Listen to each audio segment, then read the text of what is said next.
The views expressed on the following program do not necessarily represent those of this station or its management.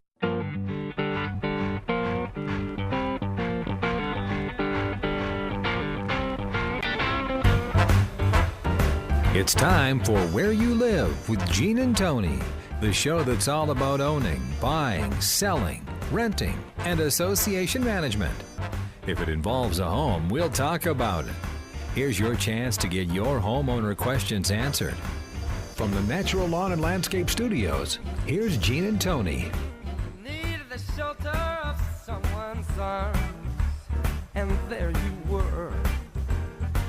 Needed someone to understand my ups and downs. Good morning. Welcome to Where You Live with Gene and Tony. I'm Gene Sullivan. And I'm Tony Crockett. How are you doing, Gene? I'm doing great. Good. You know, this last week has, I think everybody's hearts and minds have been turned to all of the devastation because of the tornadoes that have gone on through Oklahoma. Oklahoma particularly, Oh, yeah.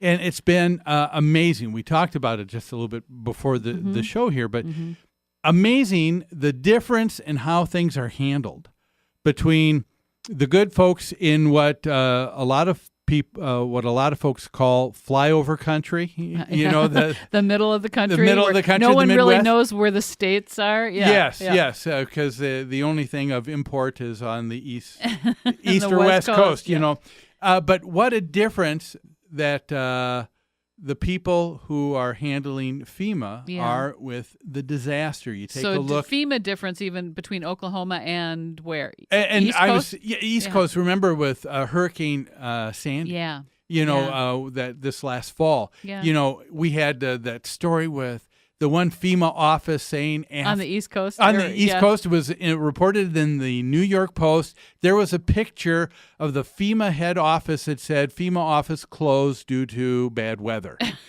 And you're trying to get your mind around that, you know.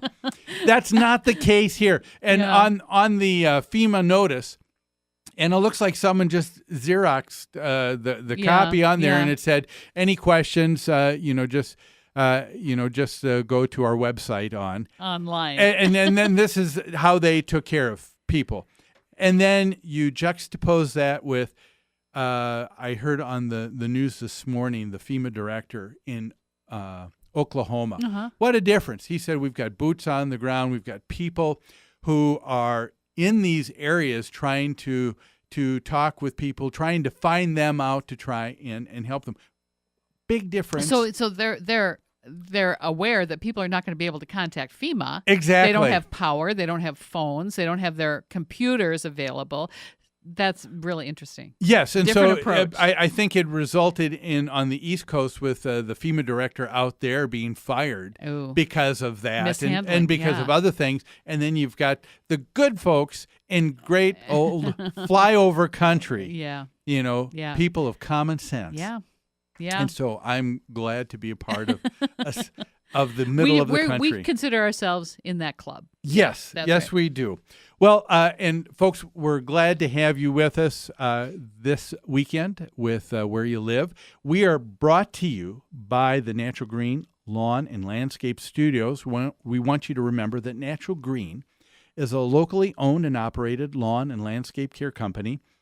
Their mission to use the most environmentally sensitive products available to keep your lawn and landscape looking lush and beautiful while still healthy for people and pets. Give them a call, see what they can do for you today at 763-213-2410. We're also brought to you by Extreme Exteriors and American Family Insurance, the Kim Bennett Agency. We've got a lot to cover. Let's see if we can get through it all here. All right. Let's begin with property management in the news. Property Management in the News is brought to you by Home Furniture and Abbey Floor Coverings. Their showrooms are staffed with professionals who will help you choose what you need to fit both your lifestyle and budget. Whatever you need, chances are they'll have what you're looking for.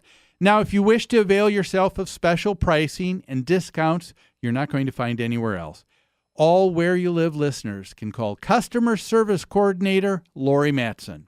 Her number, 952-224-2663. Ask for your Where You Live with Gene and Tony special pricing. Well, our first story, Tony, is coming out of Houston, Texas.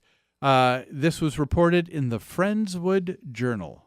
Doesn't that sound wonderful? Okay. And it's entitled "The Cheapskate Homeowner Taps into the Homeowner Association Sprinkler System." Here's what's happening. The Autumn Creek Estates Homeowners Association told police, Friendswood Police, that they intend to file theft charges against one of the members in their association. The reason why, this last Thursday, the HOA received a call from their landscape grounds care company, and they said that on Stephen Luke Lane, one of the homeowners had tapped into the sprinkler system, and a hose was going into their home to provide water into this person's home. Okay. Wait, this is the lawn irrigation system. Yes. And they had tapped into it somehow. Yes. And run a line from the irrigation system into their house. So we have an association where we have every homeowner who is responsible for paying their own water utility That's bill. what it sounds like. They're each metered. Yep. Yeah. So the association has one, of course, for the irrigation system. Man. So here's some cheapskate who says, you know what, I'm going to save some money, and instead of paying for it, I'm going to just tap into the water that's provided by the association that everybody else pays for. You know, I asked you if this had ever happened to you or if you were ever aware of it. I don't know. I don't think this has ever happened to me, this specific thing. I had something similar happen. Did you? Yeah. This was with a rental property that I owned, and my wife and I still do. We own a single condo unit in a condominium association in Minneapolis. And the renter that we had years ago, I got a call from the HOA office, and they said, Mr. Sullivan, your renter appears to have a electrical cord running under the door and plugged into one of the sockets in the hallways. And so they were getting electricity from the common hallway. Paid virtue of the HOA. Well, we, of course, I'm embarrassed, and I go to talk to the renter and get that taken care of. Find out that she had not paid her utility bill, and so the electric company had shut off electricity. Sure. And of course, we ended up through several other things. We had her evicted. Okay,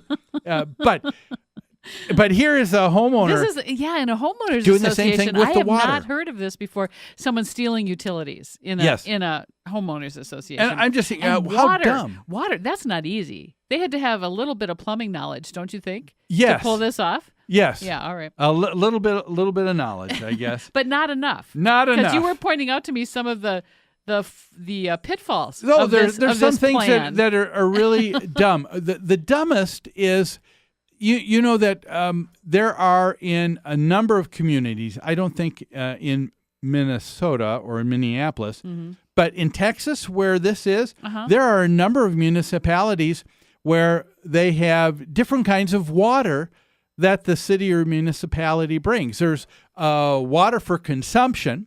Sure. And there's a different potable water. You call that, and a different rate that you pay because you have to clean it to make sure that it is safe for drinking, and it goes through sewage. There's a different what's called gray water systems. Ew. Yeah, for irrigation systems.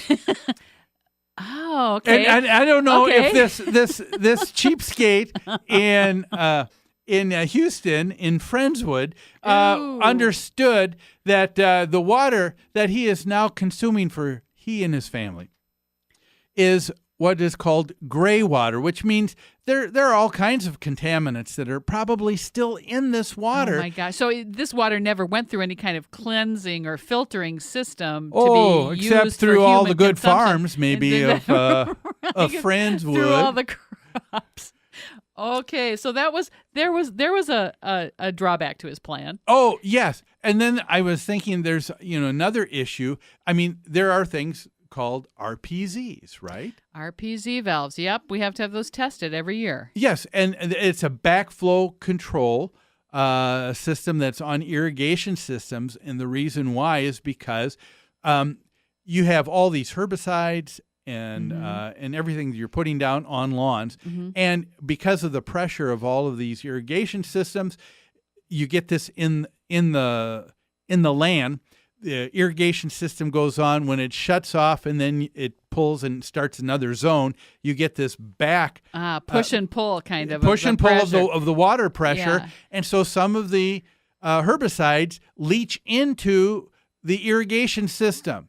Okay. Dummy in Franwood don't understand this, and so not only is he drinking gray water system, but he's also possibly having his family deal with contaminants.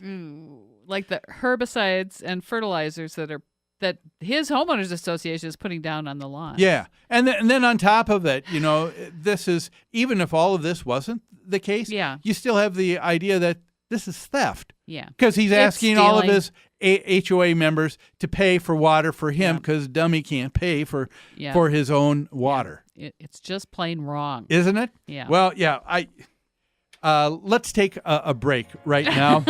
That's enough about that.